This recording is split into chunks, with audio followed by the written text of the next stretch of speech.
नमस्कार मित्रों, लोकसभा चुनाव 2024 का बिगुल बज चुका है। पूरे भारत में चुनावी सरगर्मी दिखाई दे रही है। उत्तर प्रदेश भी इससे अछूता नहीं है। उत्तर प्रदेश जो कि देश का सबसे बड़ा सूबा है, जहां से लोकसभा की 80 सीटें आती हैं और ये कहा जाता है कि देश की जो कुर्सी है, दिल्ली की कुर्सी है, प्रधानमंत्री की कुर्सी है, उसका रास्ता उत्तर प्रदेश से ही होकर जाता है। ऐसे में आज हम बात करते हैं उत्तर प्रदेश की लोकसभा चुनावों की। साथियों, उत्तर प्रदेश की 80 लोकसभा चुनावों पर जो प्रमुख राजनीतिक दल हैं, एक तरफ जहां प्रधानमंत्री नरेंद्र मोदी जी के नेतृत्व में भारतीय जनता पार्टी और एनडीए गठबंधन में उनके सहयोगी दल वो चुनावी मैदान पर हैं, वहीं दूसरी तरफ विपक्ष इंडी गठबंधन के रूप में जिसमें समाजवादी पार्टी और कांग्रेस मुख्य रूप से है और साथ ही साथ कुछ सीटों पर बहुजन समाज पार्टी भी मुकाबले को त्रिकोणीय करने में संघर्षरत दिखाई दे रही है।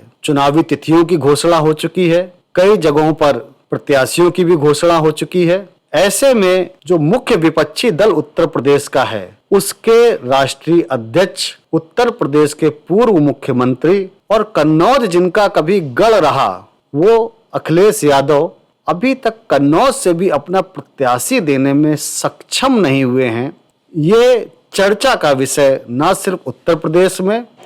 बल्कि पूरे देश में बना हुआ है। राजनीति के जानकार, उत्तर प्रदेश के जानकार अलग अलग कयास अपने अपने लगाने में जुटे हुए हैं। ऐसे में राजनीतिक विश्लेषक होने के नाते आज मैं भी आप सबके सामने जो मेरा अपना एक विश्लेषण है उसको लेकर आपके सामने प्रस्तुत हो रहा हूं। कन्नौज जो कभी समाजवादी पार्टी का गढ़ रहा, जहां से अखिलेश यादव की चुनावी यात्रा आरंभ हुई, आज उसी कन्नौज से अखिलेश यादव पल्ला झाड़ते क्यों दिखाई दे रहे हैं, जबकि समाजवादी पार्टी के कार्यकर्ता लगातार इस बात की घोषणा करते दिखाई दिए रहे, इस बात की मांग करते दिखाई दिए कि कुछ भी हो जाए अखिलेश यादव ही कन्नौज से लोकसभा का चुनाव लड़ें। कन्नौज समाजवादी पार्टी के वोटरों के लिहाज से प्रमुख सीट है, इस पे कोई इफ बट नहीं। 2019 में भारतीय जनता पार्टी के वर्तमान सांसद श्री सुब्रत पाठक जी ने कन्नौज से समाजवादी प्रत्याशी श्रीमती डिंपल यादव जी को चुनाव हराकर ये सीट समाजवादी पार्टी से छीनने का काम किया। 2024 में अखिलेश यादव अगर इस सीट से पल्ला झाड़ रहे हैं तो मुझे जो उसके दो कारण समझ में आते हैं, उनमें से पहला कारण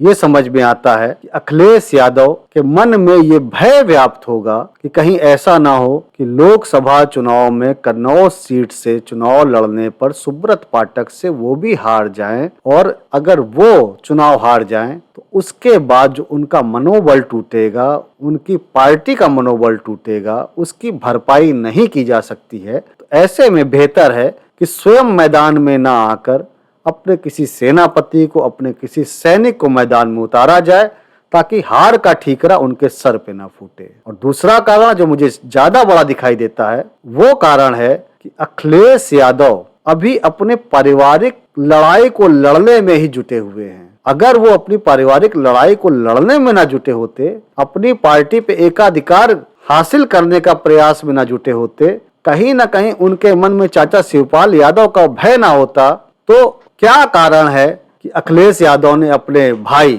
चाहे वो धर्मेंद्र यादव हो, चाहे तेज प्रताप हो, चाहे अक्षय यादव हो, इनको तो प्लेटफॉर्म देने का काम किया, लेकिन शिवपाल के बेटे आदित्य यादव के नाम पर आज भी अखिलेश यादव असहज हो जाते हैं। आजमगढ़ की सीट पर, जो कि बदायूं की अपेक्षा मजबूत सीट है समाजवादी पार्टी के लिए, वहां पर वो धर्मेंद्र यादव को चुनाव लड़ने के लिए भेजते हैं और बदायूं सीट पर शहीद होने के लिए चाचा शिवपाल यादव को आगे करते हैं। अखिलेश यादव को आज भी ये लगता है यदि वो उत्तर प्रदेश की राजनीति से अपने आप को किनारे करके दिल्ली की राजनीति में, केंद्र की राजनीति में स्थापित करते हैं, तो कहीं ऐसा ना हो कि चाचा शिवपाल जो कि विधायक हैं और जब वो विधानसभा में होंगे, उत्तर प्रदेश में होंगे, तो कहीं ऐसा ना हो जाए कि उनके विधायकों को अपने पाले में करने में कामयाब हो जाएं। शिवपाल निश्चित ही मुलायम सिंह के साथ जिन्होंने काम किया है, कार्यकर्ताओं की नब्ज को पहचानते हैं और कार्यकर्ताओं को, जो समाजवादी पार्टी के कार्यकर्ता हैं, उनके साथ वो अखिलेश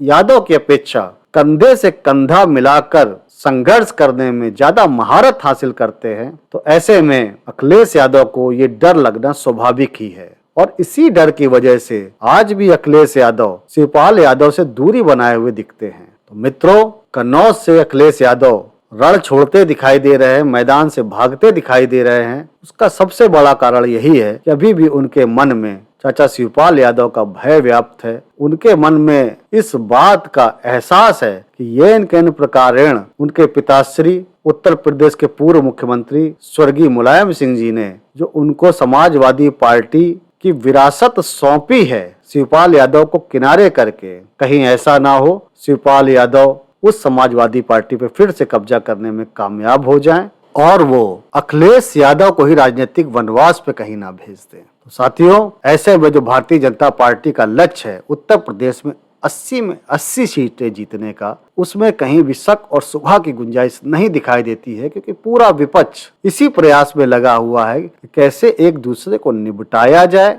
कैसे उत्तर प्रदेश में नंबर 2 की पोजीशन हासिल की जाए। बहुजन समाज पार्टी और इंडी गठबंधन के बीच में लड़ाई सिर्फ नंबर 2 की पोजीशन हासिल करने की है। उत्तर प्रदेश में लोकसभा सीट हासिल करने में ये सक्षम नहीं होंगे, ऐसा मेरा अपना आकलन है। और भारतीय जनता पार्टी अपने यशस्वी प्रधानमंत्री श्री नरेंद्र मोदी जी के नेतृत्व में और उत्तर प्रदेश के यशस्वी मुख्यमंत्री योगी आदित्यनाथ जी के नेतृत्व में आप सब कुशल कार्यकर्ताओं के दम पर 80 में 80 सीटें जीतने में अवश्य सफल होगी। धन्यवाद साथियों।